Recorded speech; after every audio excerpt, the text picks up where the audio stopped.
NAACP calls for emergency shutdown of Musk's supercomputer in Memphis.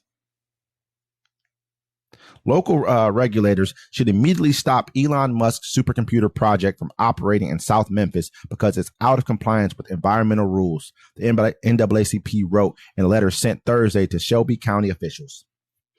The civil rights group addressed the request to Dr. Michelle Taylor, director of the Shelby County Health Department, and to the commissioners of Memphis Light, Gas, and Water. The health department is responsible for implementing federal air regulations in Shelby County, which encompasses Memphis. Being the world's richest man doesn't give you the right to pollute black communities and jeopardize the health of its residents, NAACP president and CEO Derek Johnson said in a statement to NBC News. We urge the health department to step in immediately. When contacted, a spokesperson for Memphis Light and Gas and Water said it had not received the NAACP's letter and could not comment on it. Neither the health department nor XAI immediately responded to the questions about the letter, which was also signed by the president of Tennessee and Memphis chapters of the NAACP. In a previous statement to NBC News, XAI said its operations comply with all applicable laws, that it works collaboratively with county and city officials, EPA personnel, and community leaders regarding all things that affect Memphis. XAI has come under scrutiny in recent months for operating methane gas turbines at its Memphis facility to meet the electricity needs of the supercomputer Colossus. The turbines emit pollutants, including nitrogen oxides and formaldehyde, according to their manufacturer. Environmental groups and the NAACP believe the turbines require permits under the Clean Air Act. The city's health department, the mayor, and the Chamber of Commerce have said permits were not required for the turbines' first year of use. XAI, which is now seeking a permit for 15 permanent turbines, said those would be equipped with pollution controls and only be used as backup once their other energy options are available. Burn it down. They're not going to take it down. They're not going to stop it. They're actually going to pump up and do more. Look Absolutely. at it. They took all the freeways and cut them all through black neighborhoods. You can look anywhere you go through where the freeway is. You'll see that's what they have in the east and the west. They cut them all through black neighborhoods, and they poured lead into your neighborhoods. They never fixed the water in Flint. You know what I'm saying? Mississippi has dirty water, and now they're doing this to you in Memphis. Burn the building down. They're not going to fix it. We also got to look at the fact that the city's looking at it probably from a job standpoint. I'm wondering how many jobs this place is actually bringing into the city. And they're going to let this guy do this everywhere he wants to do it. Doesn't matter. This is the future. These type of plants are the future. Everyone's doing them right now. And now they're going to also start building nuclear power plants to power a lot of these things as well too.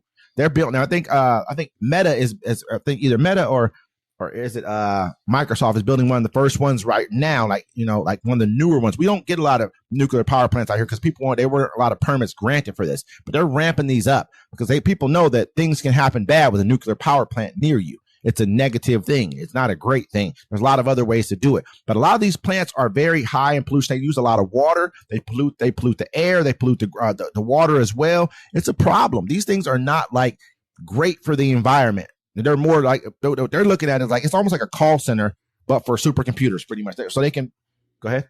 It's seeming like there's only like 33 people that work in there. You understand? Because he probably doesn't need them. He don't need them. It's all AI. This is where we're heading right here. They can take your air quality, take your good water. You know what I mean? Basically, leave you with a polluted. It's like that movie Elysium, whatever that movie was. That's pretty much where we're headed right now as a society. Actually, 320 new jobs.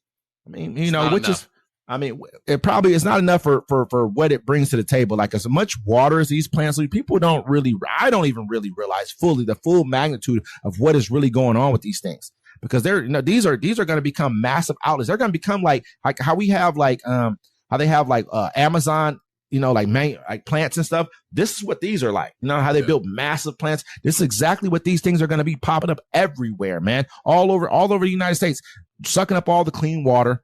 You know what I mean? Messing up the air. It's going to be a problem, man. And so, and they're not going to care. They've been killing black communities for years. And, Democrats never did anything to stop it because they could. You know what I'm saying? And Republicans. I think Clean Air Act is a part of a way to stop. I mean, you know why? Yeah, it's not because of Democrats, so let's not act like it is. It's not. We had the Green New Deal, everything that we can't blame that on Democrats. I know you like to do that. I know that's your spiel. You do all that. All this is caused by the Democratic Party. Oh no, it's not. Think about it. No, it's not. Look, the election, this last election was tampered with. They was in power when it was tampered with. They didn't even put up a finger to say nothing or do nothing. I mean, people went out and voted for a person who they knew went against their country. I mean, what can you do about that? The vote was suppressed. There is nothing you can do. Starlink was hooked up to voting machines in different areas. They didn't even try to investigate it. They just sat back and took it like little bitches. Listen, man, at the end of the day, those people ran up in that building about 50,000 deep. You know what I mean? We saw them, bro. They did it. You know what I mean? And these guys are all about that life. It has nothing to do with that. It's the American people at this point in time. When you can turn out 77 million people to vote for a person like this, it's us that's the problem. It's not the Democrats. They did everything they could do. I'm not trying to say, I mean, there's some subjects I don't agree with when it comes to Democrats at all. But when it comes to trying to help the people, I'm looking at their bills, what they're passing, what they're doing. It's like this, black folks got tired of the Democrats coming over talking about it's a fight for you, vote for your lives. You be like, well, we do it every time, but you don't do nothing for us. I don't know. I think that at some point in time, it has to get to a point to where the conditions are set. You set the proper conditions and you grow from there. That's all you can do. You got to keep on pushing. This did not get broken in a day. It's not going to get fixed in 40, 30, 40 years. It ain't going to happen. If you really start looking at when we started getting any kind of wiggle room power, it was probably in the 1960s or so. We were able to say, you know what, give us our civil rights. All right, cool. Now let's get something else about 10, 15 years later after that. All right, cool. Let's get something else about 20, 30 years after that. Then we got a president, I mean, other little things. Then we got a vice president. It's wiggle room, man. Now we have full blown white supremacy in America. Absolutely. That we do. Burn it down.